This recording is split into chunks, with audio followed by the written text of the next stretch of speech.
कितना भी आपके लिए रो लूं, लेकिन जो गम बाप की जुदाई का बेटे को हो सकता है ना, वो मुझे नहीं हो सकता। या बेटे का गम जो बाप को होगा वो किसी पीर को हो सकता है, किसी मौलवी को नहीं हो सकता ना। तो फिर बेटे को हाफिज बनाओ। इसलिए कि मैं आया, मैंने पढ़ा जरूर, दिल से पढ़ा, लेकिन जिस दर्द से बेटा मुसल्ले पे खड़े होके पढ़ेगा उस दर्द से मैं ना पढ़ सका।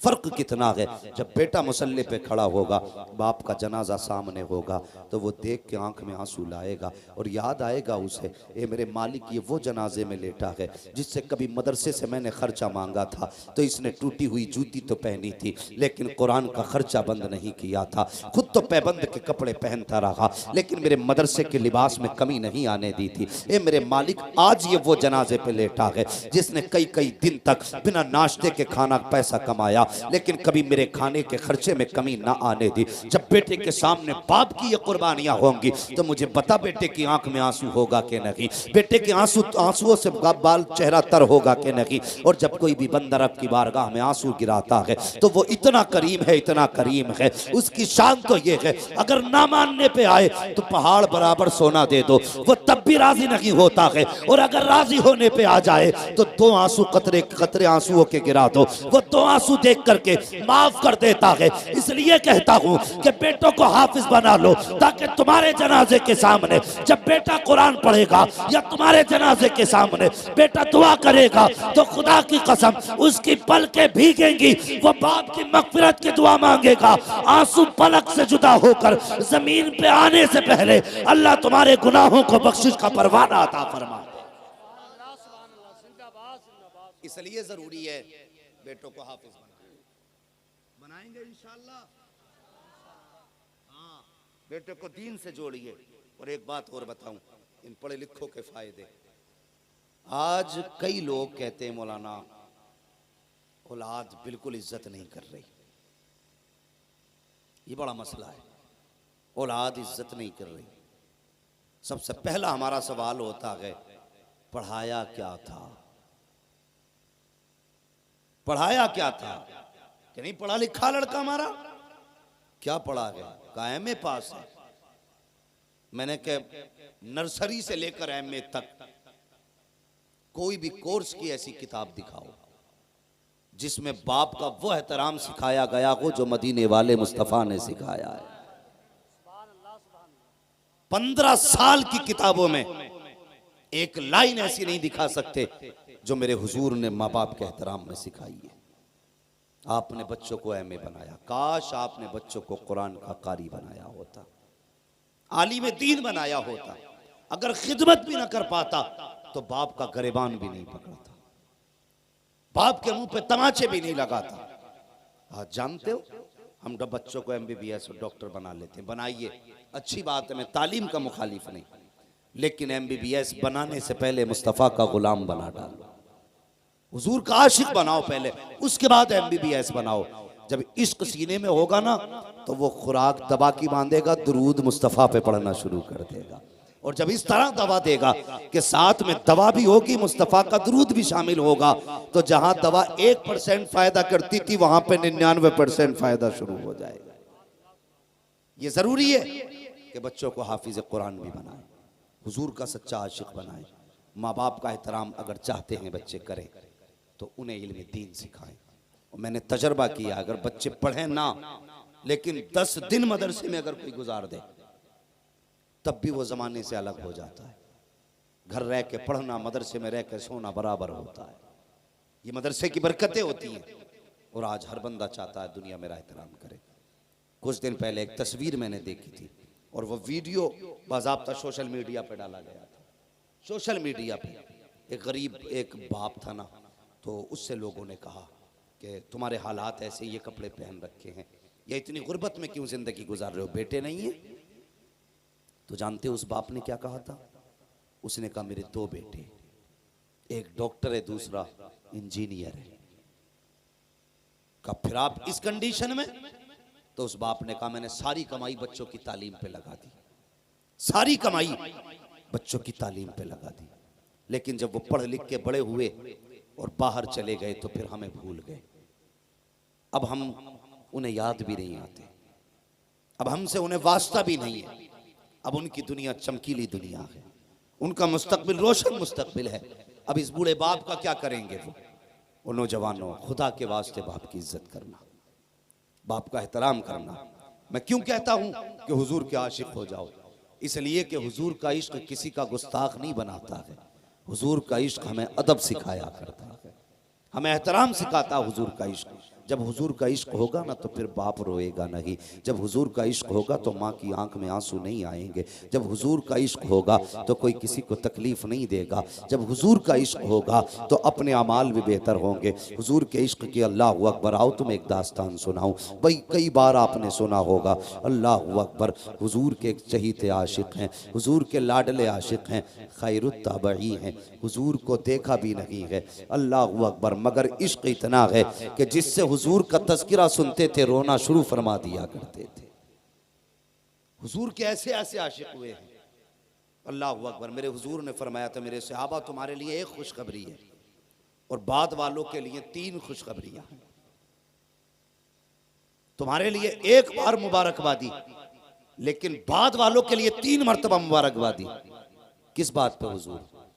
कहा कि तुम्हें मुबारकबादी इस बात पर है कि तुम मेरे सहाबा हो, तुमने मुझे देख के कलमा पढ़ा, इसलिए एक मुबारकबादी। और बाद वालों को 3 मुबारकबादी। सहाबा कहने लगे, या रसूल अल्लाह, ज़माना आपका, हम आपके ज़माने में हैं, हम आपके ज़्यादा करीब हैं, तो ज़्यादा मुबारकबाद के मुस्तहिक तो हम हुए ना, फिर बाद वाले क्यों? तो हुजूर ने फरमाया था, बाद वाले मुबारकबाद के लायक इसलिए हैं कि तुमने देख के कलमा पढ़ा है, वो मुझे देखे बगैर कलमा पढ़ लेंगे। तुम में से किसी ने चांद के टुकड़े होते देखे तब कलमा पढ़ा, तुम में से किसी ने सूरज को पलटते हुए देखा तब कलमा पढ़ा, और वो तो मेरा नूर देखा भी नहीं उन्होंने, कोई मौजज़ा नहीं देखा होगा। लेकिन कोई आशिक कहेगा हुजूर का इश्क ऐसा था, हुजूर का जलवा ऐसा था कि उसकी कोई मिसाल नहीं थी, तो वो भी साथ में कहने लगेंगे, लमियाती नज़ीरो कफ़ी नज़रिन मिसले तो नशुद पैदा जाना, जग राज को ताज तोरे सरसो है तुझको शहेदो सरा जाना। जब कोई हुजूर के जलवों की बात कहेगा तो वो बगैर देखे कहेंगे, सरवर कहूँ के मालिको, मौला कहूँ तुझे, बागे खलील का गुले ज़ेबा कहूँ तुझे, तेरे तो वस्फ़ ऐबे तनाकी से है भरी है राखू मेरे शाह, मैं क्या क्या कहूँ तुझे। आका फरमाते हैं, तुम देख के कलमा पढ़ते हो, उन्हें मुबारकबाद इसलिए कि वो देख के नहीं बल्कि जो सुनेंगे उसी पे ईमान रखना शुरू कर डाले। ये हमारा इश्क है। लेकिन ये याद रहे, कोई भी ताबई सहाबी के बराबर नहीं हो सकता। ख्याल रखे, यहां पे मैंने अफजलियत साबित नहीं की है। कोई ये ना कह दे कि वो मौलवी आम उम्मती को सहाबा से अफजल बता के गया, अफजल नहीं बताया है। हुजूर की जानिब से जो मुबारकबादी दी गई है वो बात बताई है। इसलिए हम इस दौर में जी रहे हैं तो हुजूर से इश्क करें, हुजूर से प्यार करें, और हुजूर का इश्क ही हमारे लिए जरिए निजात है। माँ बाप का एहतराम करें, कद्र करें माँ बाप की। अगर इश्क होगा हुजूर का ना, तो फिर कोई बच्चा माँ के मुंह पे तमाचा नहीं मारेगा। अभी कुछ खबरें ऐसी मिली हैं कि बेटों ने माँ बाप को मारा है।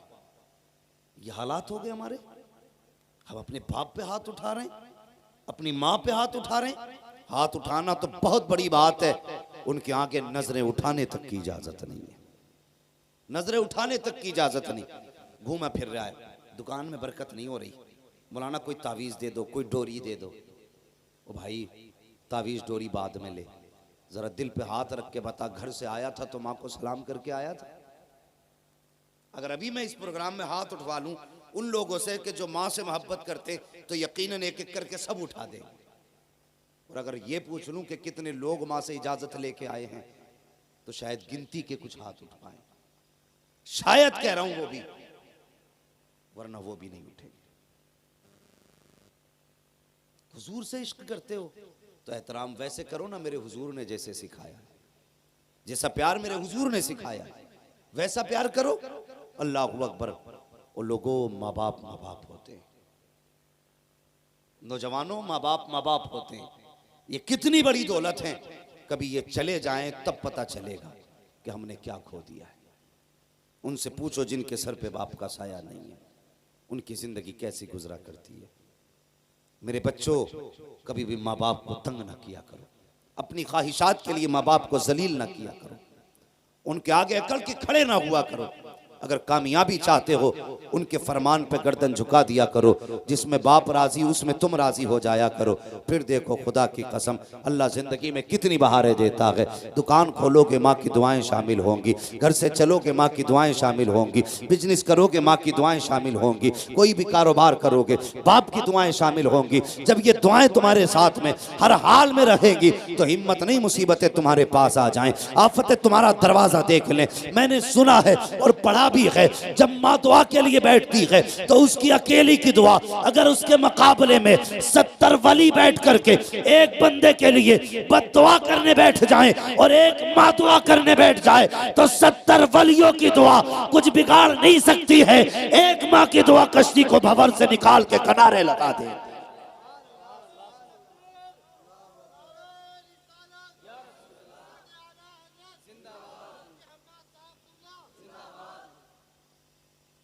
ओ लोगों, ये हुजूर का प्यार है, ये हुजूर का इश्क है, और ये इश्क ही की हकीकत है कि जो माँ बाप का एहतराम करे समझ लो वही माँ बाप से प्यार करने वाला हुजूर का आशिक है। वरना तुम नहीं जानते मेरे हुजूर के पास कोई कमी थी? बोले कोई कमी थी हुजूर के पास? कोई कमी हुजूर के पास नहीं। जब अल्लाह ने कायनात के खजानों की चाबी हुजूर के हाथ में रख दी, हुजूर के हाथ में रख दी, महबूब जो चाहे जिसे चाहे दे, इशारा तेरा होगा खजाना मेरा होगा। इतनी पावर दे के सब कुछ दिया तो फिर कोई कमी? बोले कोई कमी? कोई कमी नहीं। तकलीफ नहीं होगी? जिस हुजूर को दुनिया मान गई, जिस पैगंबर को दुनिया मान गई, उन्हीं की उम्मत अभी इस चीज में लगी है, वो क्या दे सकते हैं क्या नहीं दे सकते। हम ये लड़ने रह गए थे? हुजूर की अता पे झगड़ा करना उम्मत का काम था। हम हुजूर के आशिक थे तो हमें तो आंखें बंद करके मान लेना चाहिए था। जब कुरान कहता माता कुमुर रसूल फखुजू, वो लोगों मेरा रसूल जो तुम्हें दे वो ले लो, ये इतना आम हुक्म क्यों दिया गया? इसलिए कि खजानों की चाबी हुजूर के हाथ में। तो अभी हम इसी पे रह गए कि हुजूर ये नहीं दे सकते, हुजूर वो नहीं दे सकते। वो बता जिसने लाके खुदा का दीन दे दिया हो वो क्या नहीं दे सकता? और अंदाजा लगाइए कमोबेश 1,24,000 अंबिया आए, लेकिन सिर्फ दावे थे कि खुदा है, दलील नहीं थी उनके पास। यानी गवाह, चश्मदीद गवाह कोई नहीं था उनमें। दावे के साथ दलीलें थी, लेकिन मैं जो कहना चाहता हूं कि चश्मदीद गवाह कोई नहीं था। लेकिन जब हुजूर को भेजा गया ना, तो सिर्फ दावा दे करके नहीं, बल्कि दावे के साथ चश्मदीद बना करके भेजा गया। सबने कहा हमने नहीं देखा खुदा को, लेकिन हुजूर ने कहा मैंने देखा। और फिर भी दुनिया ये कहे कि हुजूर को ये खबर नहीं वो खबर नहीं। और मुझे बता आला हजरत ने क्या बुरा कह दिया? आला हजरत ने यही बात तो कही है, और कोई गैब क्या तुमसे निहा हो भला, जब ना खुदा ही छुपा तुम पे करोड़ों दुरूद। और जिस जात से खुदा ना छुपा उससे और क्या छुप सकता है? तो आज उम्मत को ये दिन देखने थे कि हुजूर को ये नहीं आता, हुजूर को वो नहीं आता। उनके इल्म में तनकीस करना, उनकी जात को झुकाना नहीं तो और क्या है? ये इश्क की कौन सी हकीकत है? हम नबी के इल्म को कम बताएं, नबी की बिनाई को कम बताएं। इश्क ये नहीं, इश्क ये है कि एक आशिक हुजूर के जब उनको तख्ते दार पे चढ़ाया गया तो उनके बदन में नेज़े भोंके गए, बर्छियां गाड़ी गई, तड़पा तड़पा के मारने का प्लान था। उन्होंने फौरन सदा दी, या रसूल अल्लाह अपने आशिक का हाल देख लें। सहाबी की कहानी है, वो कहते या रसूल अल्लाह अपने आशिक का हाल देख लें। इतनी बात जब कही है ना, अल्लाहू अकबर, वो कहाँ थे हुजूर कहाँ थे? खंजर चले किसी पे तड़पते हैं हम अमीर, सारे जहां का दर्द हमारे जिगर में है। उन्होंने आवाज दी, हुजूर अपनी जगह से उठे और सामने वाली पहाड़ी पे आके खड़े हो गए। फिर उनके नेज़े लगते रहे, तीर लगते रहे, वो मुस्कुराते रहे।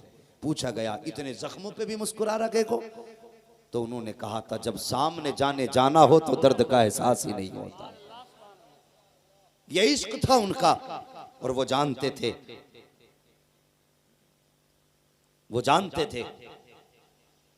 कि हम हुजूर को आवाज देंगे तो हुजूर सुनेंगे, हुजूर को आवाज देंगे तो हुजूर हमारी सदा को सुनेंगे। वो इस बात को जानते थे। आज हम इस बात में झगड़ा कर रहे हैं। खुदा के वास्ते अब ये झगड़े खत्म करो। हुजूर को जैसा मानने का हक है वैसे मान लो, वरना झगड़ा हमारा भी किसी से नहीं है। किसी ने जमीन हमारी नहीं हड़पी है, किसी ने जायदाद पे कब्जा नहीं किया है। तकलीफ इस बात की है उम्मत आज तक इसी में लड़ती रह गई। हुजूर को क्या खबर है क्या नहीं। अगर खबर ना होती तो हजारों बरस पहले कयामत की निशानियां बता देते। अगर खबर ना होती तो कयामत कब आएगी ये हुजूर बता देते। वो भी तो कह देते कि इसका इल्म सिर्फ अल्लाह को है, मैं नहीं जानता। लेकिन जो निशानियां बता रहा है वो कयामत कब आएगी ये भी बता रहा है। इसलिए खुदा रहा हुजूर की जात पे झगड़ा ना करो, हुजूर की जात पे झगड़ा ना करो। हुजूर की जात झगड़े के लिए नहीं, हुजूर की जात इत्तेहाद के लिए है, हुजूर की जात इत्तेफाक के लिए है। और लोग कहते हैं यार सब कलमा पढ़ने वाले हो, फिर इत्तेफाक क्यों रही है? तो सीधी सी बात है, तुम भी हुजूर को ऐसा मानो जैसा अबू बकर ने माना है, जैसा हुजूर को उमर ने माना है, जैसा हुजूर को उस्मान गनी ने माना है, जैसा उस्मान को मौला अली ने माना है, वैसा मान लो। इख्तलाफ भी खत्म हो जाएगा। तुम भी ऐसा मानो जैसा हुजूर के सहाबा ने माना है। और इतना कह दो मैं मुजरिम हुआ का, मुझे साथ ले लो कि रस्ते में है जा बजा थाने। नारे तकबीर, नारे रिसालत, मसलके आला हजरत, मसलके आला हजरत हजरत अल्लामा मुफ्ती हम्माद साहब किबला, हजरत अल्लामा मुफ्ती हम्माद साहब किबला। नारे तकबीर, नारे रिसालत। वो लोगों हुजूर से इश्क करो, हुजूर से वफा करो। समझ रहे मेरी बात? आप मुझसे प्यार भी करें और मेरे अंदर खामियां तलाश करें तो लोग कहेंगे ये तेरा प्यार झूठा है। आप हुजूर से मोहब्बत करें और उनके अंदर कमियां तलाश करें तो फिर हम दावे में कितने सच्चे हैं अपने, हमें खुद गौर करना है। गाली देना मेरा काम नहीं है, मेरा काम सीधी बात समझा देना है। हाँ, अगर कोई जन्नत में गया तो मेरे बाप का कुछ नहीं जाएगा, कोई दोज़ख में चला गया तो मेरा कुछ बिगड़ने वाला भी नहीं है। हाँ, सबको अपनी अपनी कब्र में लेटना है। हुजूर से प्यार करो, हुजूर से वफा करो, हुजूर से सच्चा इश्क करो। वो हमने तो कोई कीमत ही नहीं लगाई हुजूर के इश्क की, लोगों ने कितनी बड़ी बड़ी कीमतें लगाई हैं। अल्लाह अकबर, कौन नहीं जानता है हुजूर के इश्क में हजरत बिलाल की आप ज़िंदगी देखें, कोई दुख नहीं उठाया हमने। आज हम कह देते हैं, आज सोचते हैं जर्दा खाना ही ये हुजूर का इश्क है, बिरयानी उधेड़ना ये हुजूर का इश्क है, 11वीं में जाके पलेटे तोड़ना लड़ना ये हुजूर का इश्क है। हमने इसको इश्क का मैयार बना दिया। डेगों पे लड़ गए, कई जगह सर फूट गए 11वीं में, का किसरिए का जर्दा ना मिला। ये हालात है हमारे, खुद ही पकाते हैं, खुद ही लड़ जाते। ये इश्क नहीं, ये तबर्रुक है। इतना मिल जाए तब भी बरकत वाला, और इतना मिल जाए तब भी बरकत वाला। हाँ, अल्लाह खैर करे, समझाना मकसद है। और थोड़ा सा अकल से काम किया करो। 11वीं में मस्जिद में लड्डू बंटते हैं, किसी को ना मिले ना तो कहते इमाम साहब ने कम मंगाए होंगे। अब बताइए कम क्यों ना पड़ेंगे? अमीर है तो 11 रुपए दे रहे हैं, गरीब है तो भी 11 ही दे रहे हैं, बीच का है तो भी 11 ही दे रहे हैं। बताओ ये 11 रुपए हैं क्या? हैसियत अगर कहो कि 11वीं की निस्बत से 11 रुपए हैं तो फिर 1100 भी तो 11वीं की निस्बत से होते हैं। अगर हैसियत 1100 देने की है तो 1100 दे, 11,000 की हैसियत है 11,000 दे। लेकिन करते क्या है, हर घर से 11 रुपए आए, और 11 रुपए में कितने लड्डू मिलते हैं? अल्लाह सलामत रखे। कुछ लोग जानते हैं कितने मिलते हैं, कितने? 2।